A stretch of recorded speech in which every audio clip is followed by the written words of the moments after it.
Então vamos lá, galera. Esse é o nosso áudio número 41 aqui do Telegram. São 41 dias consecutivos aqui entregando conteúdos para vocês. E eu sei que vocês já sabem, mas o nosso objetivo é atingir os 365 dias consecutivos de áudios, né? Aqui no Telegram. E eu tenho certeza que a gente vai chegar nesse número, ou pelo menos num valor muito próximo a isso. E pro dia de hoje, eu separei um assunto que é muito importante e que é muito legal, que é como usar a motivação do seu cliente para vender. Existe um princípio de vendas que diz que quando você pluga uma motivação, e não é uma motivação tua, é uma motivação do teu cliente na tua oferta de vendas, você vai vender com muito mais facilidade. Esse é um princípio muito legal e que está muito bem descrito num livro chamado Quem Vende Enriquece, de Napoleão Hill.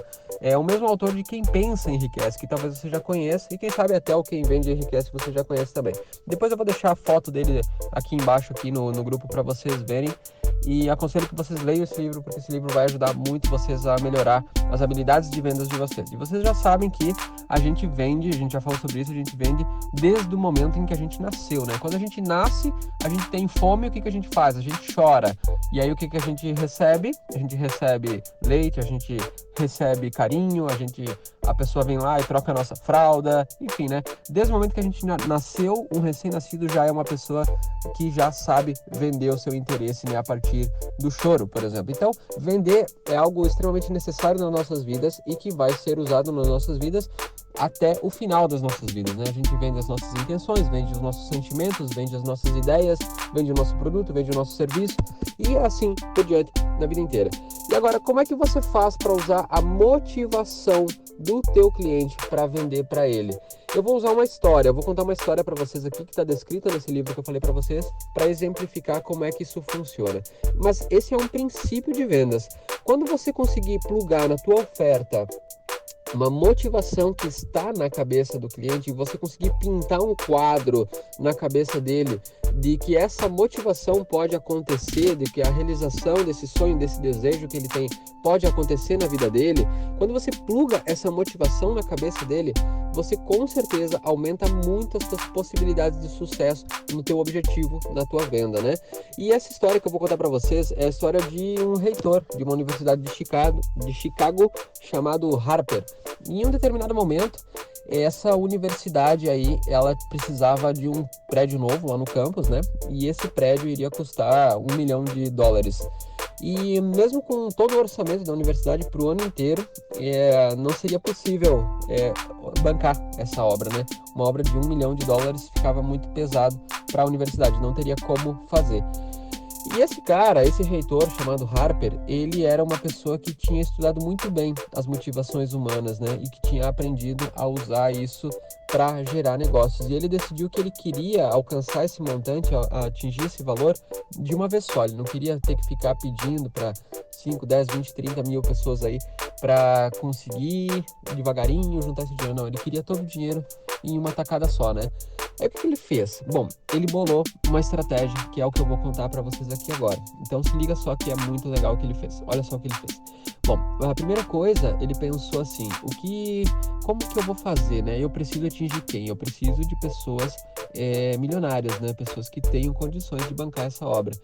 Aí o que ele fez? Ele selecionou estrategicamente 2 pessoas para serem o alvo da estratégia dele. Uma delas era o dono do sistema de transporte, e o cara criou um sistema de transporte espetacular na cidade de Chicago, e ele era uma pessoa muito famosa e muito rica, né? E esse cara era um dos objetivos dele na estratégia.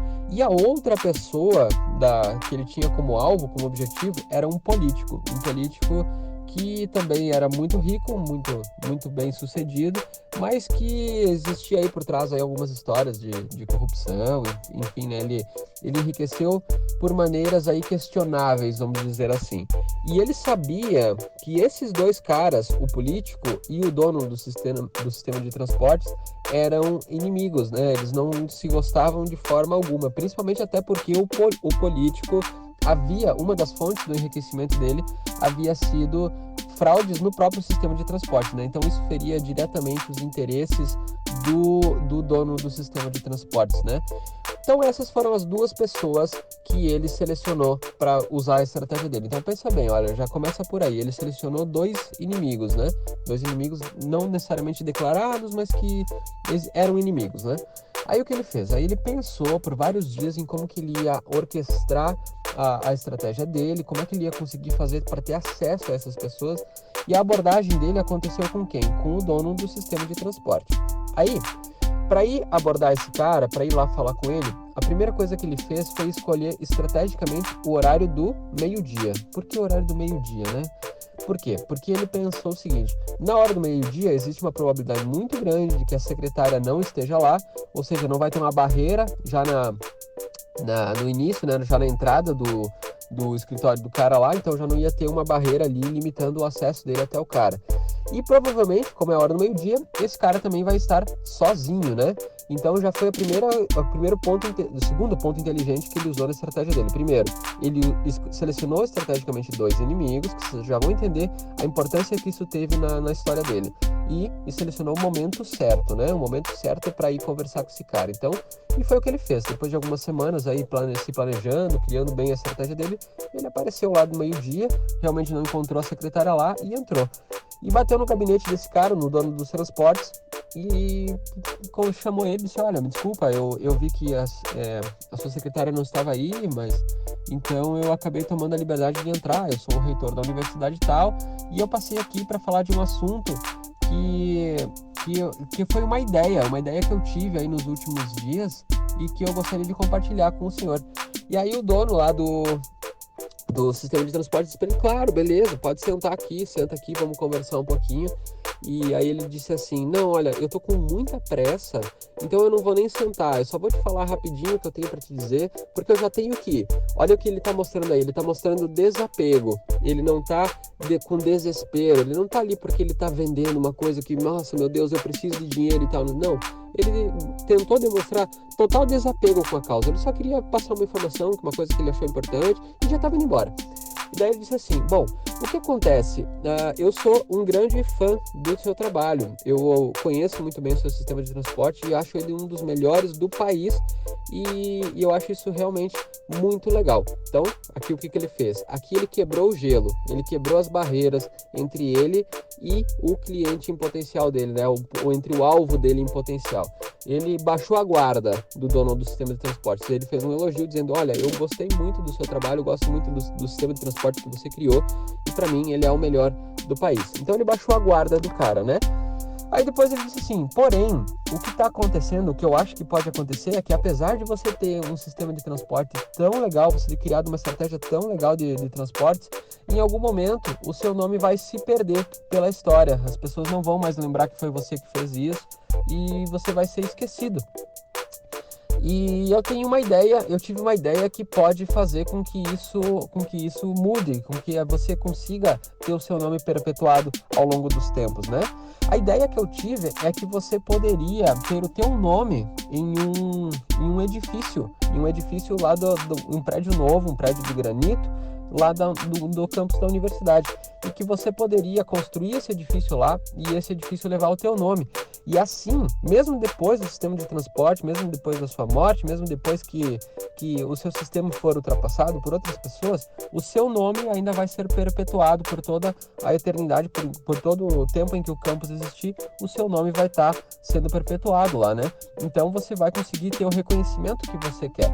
Porém, existe um problema nessa história. Aí, quando existe um problema, o que ele está falando? Ele está criando mais um ponto de interesse aqui na história. Se liga só o que ele fez.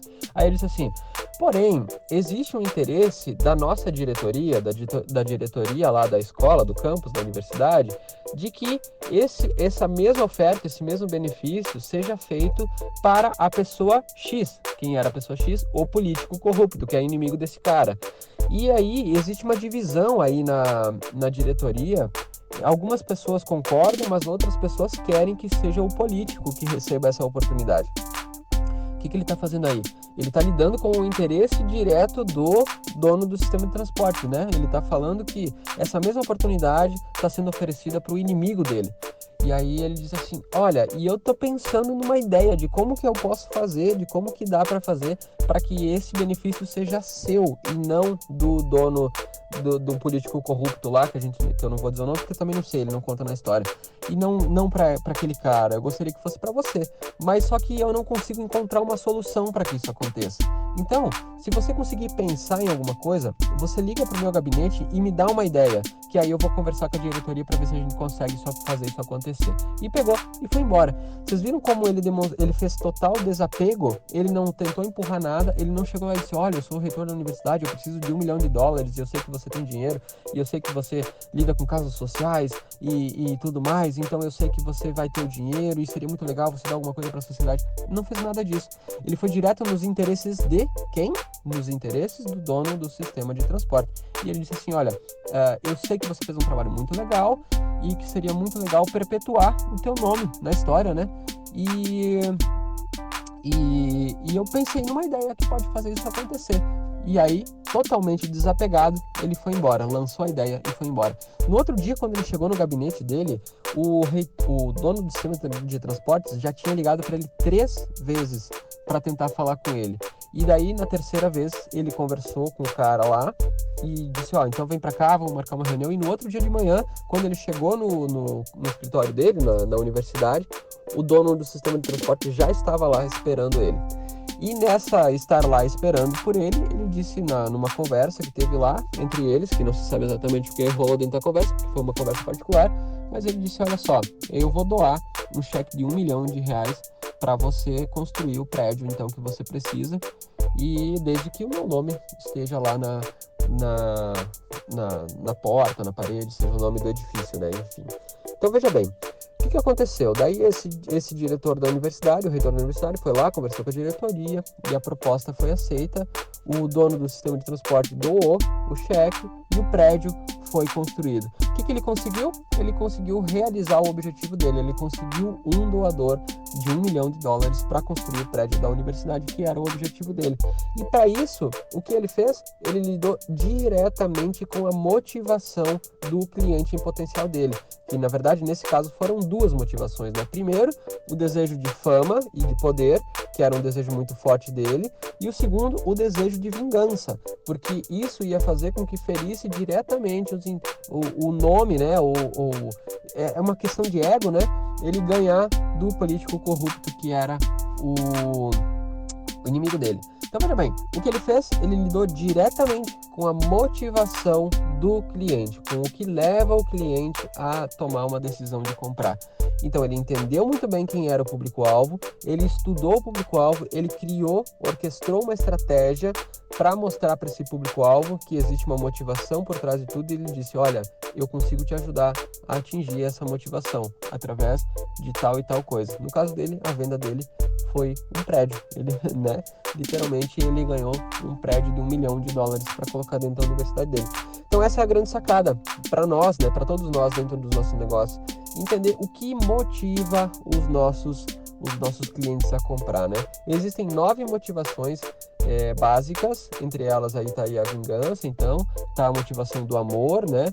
E tem a da fama, e as outras todas eu vou falar para vocês nos próximos áudios para que a gente tenha conteúdos nos próximos dias. Mas, em resumo, já fica aqui uma grande sacada para você começar a pensar aí nas suas vendas. Muitas vezes o que está faltando é você conectar uma motivação no teu produto. E você tem que pintar esse quadro na cabeça do cliente. Lembra que a gente já falou que o grande vendedor, ele é um pintor, né? Ele tem a habilidade de pintar quadros, pintar cenários na cabeça do público-alvo, na cabeça do cliente, que levem ele a se ver realizando um desejo, se ver vivendo uma realidade X ou evitando uma realidade Y, né? Tem também aqui nesse mesmo livro uma história de um cara de seguros, né? Seguro de vida, que vendeu para o próprio autor um seguro de vida. E é um produto extremamente difícil de ser vendido porque ele é um produto que ele não é tangível, né? Ele não é palpável, você não consegue pegar um seguro na mão, você não vê um seguro, você não toca nele, né? Não é como um carro, como um livro, como, sei lá, qualquer coisa. E pior de tudo é que o dono, para usar, o contratante, para usar tem que morrer, né? Ou seja, nem é ele que usa. Quem usa são as pessoas que ele botou lá como beneficiários do seguro. E ele conta a história de que como um dia um determinado vendedor que dominava a arte de vender, ele chegou para ele para vender esse seguro, chegou pro autor, pro Napoleão Hill, para vender esse seguro. E o que ele fez? Ele literalmente pintou um quadro de motivação na cabeça dele. Ele fez o autor se imaginar lá na frente, lá no futuro, 20, 30 anos depois, velhinho, em uma cena em que a mulher dele já não era uma mulher nova, já era uma mulher que estava precisando, já era dependente de auxílio, e aí ele pintou mais um outro quadro, um quadro do autor morto, né, do autor falecendo, e a esposa dele lá sozinha, precisando de amparo e tudo mais. O que ele fez? Ele plantou uma motivação que fez ele foi dormir com isso na cabeça, no outro dia ele acordou e contratou o seguro, porque o que aconteceu? Ele plantou essa ideia, essa motivação, a motivação do amor ele usou para isso, né? Cara, porque ele sabia que o autor ama a sua esposa, né? Que o autor amava ela e que ele ia querer o bem para ela, ia querer ver ela protegida lá no futuro. Então o que ele fez? Ele pintou um quadro em que o autor imaginasse a vida da esposa dele lá no futuro, caso ele não tivesse um seguro de vida para deixar a esposa amparada. O que ele fez com isso? Vendeu um seguro. Então, essa é a grande sacada. Existe uma motivação por trás das compras do nosso cliente. Existe algo que move as pessoas a fazer a compra, a adquirir um bem, um serviço, um produto que a gente tem para vender. Então, nós temos que entender qual é essa motivação. Aí você pluga isso na tua oferta, pinta um quadro na cabeça do teu cliente do que ele pode ter se ele comprar o teu produto e do que ele pode evitar se ele comprar, né? Ou do que ele pode ter se ele não comprar. Então, por exemplo, se ele não comprar, vou dar um exemplo agora, vamos pensar assim, um exemplo do meu treinamento, do acelerador de lucros. Vamos usar ele que fica bem fácil, porque é um exemplo que eu conheço muito bem. Qual que é o quadro, qual que é a motivação das pessoas que compram o acelerador de lucros? São pessoas que têm valores de prosperidade, que têm valores de amor pela família, são pessoas que têm necessidade de prosperar, necessidade de encontrar o sucesso e que querem garantir a segurança da família, a realização de sonhos, a proteção do patrimônio maior, que é a família lá no futuro. E elas entendem que para isso elas precisam comprar, não necessariamente comprar um treinamento, mas elas precisam garantir a sustentabilidade do negócio, elas precisam alcançar o sucesso nos negócios delas, para que elas garantam que lá no futuro elas consigam entregar para as famílias delas essa segurança, essa certeza de que está tudo bem, de que vai ficar tudo bem, não só agora, mas também no futuro. Então, essa é uma grande motivação dos meus clientes, dos clientes do acelerador, dos alunos do acelerador de lucros, porque são pessoas que não querem apenas um negócio lucrativo, elas querem mais do que isso, elas têm uma grande motivação por trás, que é trazer segurança, estabilidade financeira para a família, garantir a sustentação da família no futuro, e querem realizar sonhos, né? Querem viajar, querem também atingir o sucesso, querem ser vistas muito bem pela sociedade, então elas têm um desejo de serem reconhecidas, né? Essas são as motivações. Então, esse é o quadro futuro que elas podem realizar a partir do momento que elas fizerem a inscrição, fizerem o treinamento, aplicarem o que elas vão aprender dentro do treinamento e começarem a ver resultados positivos no seu negócio. Então, as pessoas não querem o treinamento, elas querem o quadro futuro, o quadro que elas vão encontrar lá na frente se elas fizerem o treinamento. Então você precisa pintar esse quadro, né? Eu preciso pintar esse quadro na cabeça das pessoas, na cabeça de vocês. E aí o que acontece? Existe também um quadro do cenário se ela não fizer a compra, né? Se vocês, alguns de vocês que vão fazer a inscrição no treinamento em algum momento, talvez estejam passando por isso. O que pode acontecer se você não fizer o treinamento? Existe a possibilidade da falência, existe a possibilidade da instabilidade financeira e junto com isso existe o abalo nos relacionamentos, existe a incredulidade das pessoas, as pessoas duvidando de você, você mesmo duvidando de você, a frustração, né? Aquele sentimento pesado de você ter que dormir sabendo que você está endividado, sabendo que você não consegue entregar sustentabilidade para tua família, de que você não consegue realizar desejos maiores. Então, esse é um quadro que pode acontecer para qualquer um das pessoas, não que não fizer o acelerador de lucros, mas para qualquer uma das pessoas que parar no tempo, para qualquer uma das pessoas que decidir que investir nisso não é bom, que investir nisso não é caminho, né? Não é o objetivo. E se for esse o caso, se as pessoas decidirem por esse caminho, existe um risco de que lá no futuro elas não encontrem o porto seguro que elas estão buscando. Então, é preciso entender quais são os quadros futuros, né? Quais são as motivações e qual é o objetivo. O objetivo é X, a motivação do cliente é essa. Então você pinta 2 quadros na cabeça dele. O quadro do que ele pode alcançar, do que essa motivação pode se realizar, se caso ele fizer a compra do teu produto ou serviço que você tem para oferecer, e o quadro de dores que pode acontecer, o quadro de coisas ruins que pode acontecer se por acaso ele não comprar, ele não se inscrever, ele não fazer o serviço com você, né? No caso de um prestador de serviço, por exemplo, um prestador de serviços elétricos, por exemplo, ou hidráulicos, né? O cara está construindo uma casa nova e daí nessa casa nova tem você lá tentando vender o teu serviço hidráulico, né? E nesse serviço hidráulico que você quer vender, tu pode chegar lá e dizer para ele, não, olha, nós temos um produto de alta qualidade, um produto muito bom, uma entrega muito rápida. Tá, beleza, isso é o que o teu cliente já espera de você, né? E talvez então só isso não motive ele a comprar. Agora, se você conseguir falar e plugar a ideia de que ele vai ter segurança, de que ele vai ter tranquilidade para o futuro, plugar nele a ideia de que ele está construindo uma casa para que ela te dê segurança e conforto por muitos e muitos anos, e que uma das coisas que mais tira a tranquilidade de um dono de uma obra, né, de um dono de uma casa a longo prazo, são as manutenções, até que quebrar paredes por causa de material mal usado, por causa de mão de obra que não é qualificada e tudo mais.